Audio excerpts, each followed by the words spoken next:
Antara fokus berita dari Bumi Kenyalang, pelaksanaan kadar baharu gaji minimum RM1,500 bermula 1 Mei depan perlu dikaji semula. Terus saja langsung bersama Vanessa Mering. Vanessa, silakan.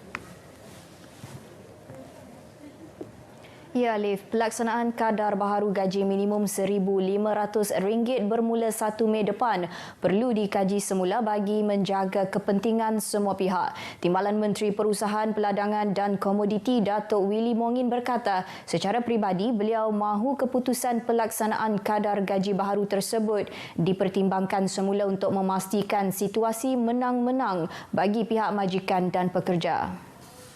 Kita lebih-lebih lagi industri kecil dan Menurut Datuk Willy, pelaksanaan kadar gaji baharu bermula bulan depan itu dilihat akan membebankan segelintir pengusaha dan pemilik syarikat, terutama usahawan industri kecil dan sederhana untuk berbelanja lebih membayar gaji. Beliau tidak mahu melihat usahawan yang baru mengembangkan perniagaan atau berjinak-jinak dalam dunia perniagaan serta yang baru membina semula perniagaan setelah terjejas sejak 2 tahun lepas terbeban atau terkesan dengan kadar baharu tersebut yang turut akan meningkatkan kos pembayaran gaji termasuk pembayaran kumpulan wang simpanan pekerja KWSP dan perlindungan keselamatan sosial pekerja. Walaupun pelaksanaan ini adalah keputusan daripada Kabinet dan juga Kementerian Sumber Manusia dan itu terpulang kepada mereka yang di peringkat tampuk pimpinan tertinggi yang membuat keputusan. Tapi di peringkat saya secara peribadi saya memohon supaya mereka pertimbangkan dulu perkara ini kerana sebagi saya kita hendaklah menghayati dan juga mengenal pasti apakah masalah pengusaha-pengusaha ini. Kita tidak mahu dengan adanya implementasi gaji minima ini ia akan menutup banyak syarikat-syarikat industri kecil dan sederhana ini kerana mereka rasa tidak mampu bertahan, mereka terpaksa akur dan tutup syarikat. Datuk Willy ditemui selepas merasmikan Pejabat Urusan Ad Penggau Persatuan Segu Benek Penerusan di Kampung Benek, Jalan Puncak Borneo, Kuching. Menyentuh mengenai persatuan tersebut, beliau berharap persatuan yang ditubuhkan sejak Ogos 2018 itu akan berfikiran terbuka dalam melaksanakan aktiviti demi pembangunan semua pihak. Tegasnya, perasaan dengki atau bercakaran sesama ahli persatuan perlu dikikis, sebaliknya saling membantu dan menyokong dalam pelaksanaan program yang mampu meningkatkan taraf kehidupan penduduk serta mengekalkan kebudayaan masyarakat setempat.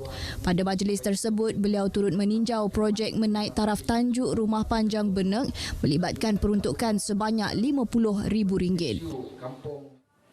Pihak sekolah dan para guru sedia menerima pandangan serta cadangan daripada semua pihak dalam memastikan pembukaan penuh sesi persekolahan tanpa penggiliran bagi murid sekolah rendah pada Isnin ini berjalan dengan lancar. Presiden Kesatuan Guru Sarawak STU Adam Prakash Abdullah berharap langkah ini dapat membantu guru dalam melaksanakan sesi pengajaran dan pembelajaran PDP dengan lebih efektif. Bukan dengan baik, ya. Kita berharap semua pihak bekerjasama, berbincang di mana yang boleh, memberi cadangan-cadangan kepada pihak sekolah sekiranya boleh membantu pihak sekolah menguruskan kembalinya anak-anak murid ini ke sekolah. Kita mahu semua sistem diaktifkan balik tanpa sebarang masalah. Beliau berkata demikian ketika dihubungi RTM bagi mengulas mengenai pengumuman Menteri Kanan Pendidikan Datuk Dr. Razzie Jidin pada 8 April lepas berhubung sesi persekolahan tanpa penggiliran bagi murid sekolah rendah yang bermula Isnin ini.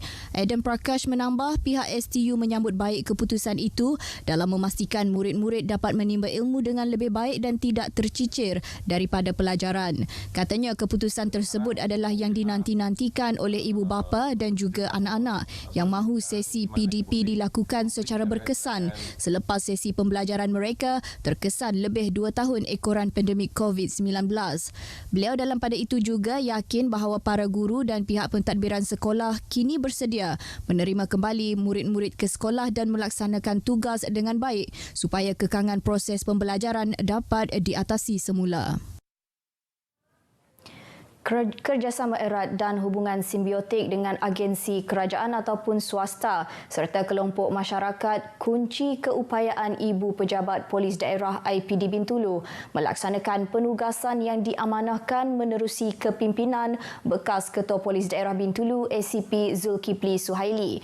ACP Zulkifli Suhaili yang kini merupakan Ketua Polis Daerah Sibu menegaskan sepanjang perkhidmatan beliau sebagai KPD Bintulu bermula tahun 2017, apa yang penting baginya ialah membina hubungan baik serta membentuk barisan kepimpinan dalam kalangan pegawai dan anggota IPD Bintulu.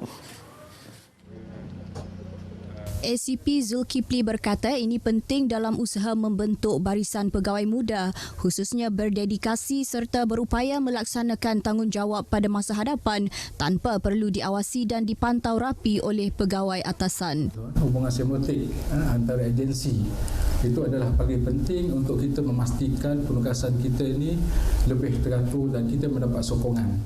Situasi ini dapat dilihat khususnya semasa Perintah Kawalan Pergerakan yang dilaksanakan pada 18 Mac 2020. Pihak Polis Bintulu ujarnya antara barisan hadapan yang berdepan pelbagai penugasan dan operasi yang turut melibatkan agensi lain seperti Angkatan Tentera Regimen Sempadan Kem Similajau Bintulu, Lembaga Kemajuan Bintulu, Rela dan Angkatan Pertahanan Awam Malaysia APM Daerah Bintulu. Malah hubungan baik dengan pihak media termasuk RTM katanya antara faktor penting bagi memastikan peranan yang dimainkan oleh IPD Bintulu dapat diketengahkan kepada pihak umum.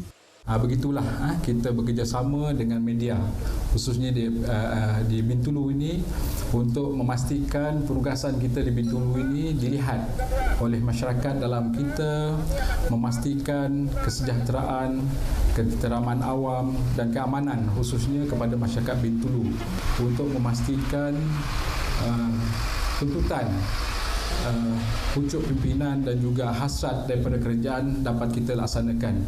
Beliau berucap demikian pada majlis berbuka puasa dan sanjungan budi lambaian kasih IPD Bintulu bersama beliau dan isteri Dr. Rabayah Tahir, bekas pengerusi Perkip IPD Bintulu di Bintulu. Pada majlis itu, beliau turut menyampaikan sijil penghargaan kepada pengamal media yang banyak memberikan sokongan kepada IPD Bintulu sepanjang beliau berkhidmat selama 4 tahun 6 bulan 27 hari di Bintulu.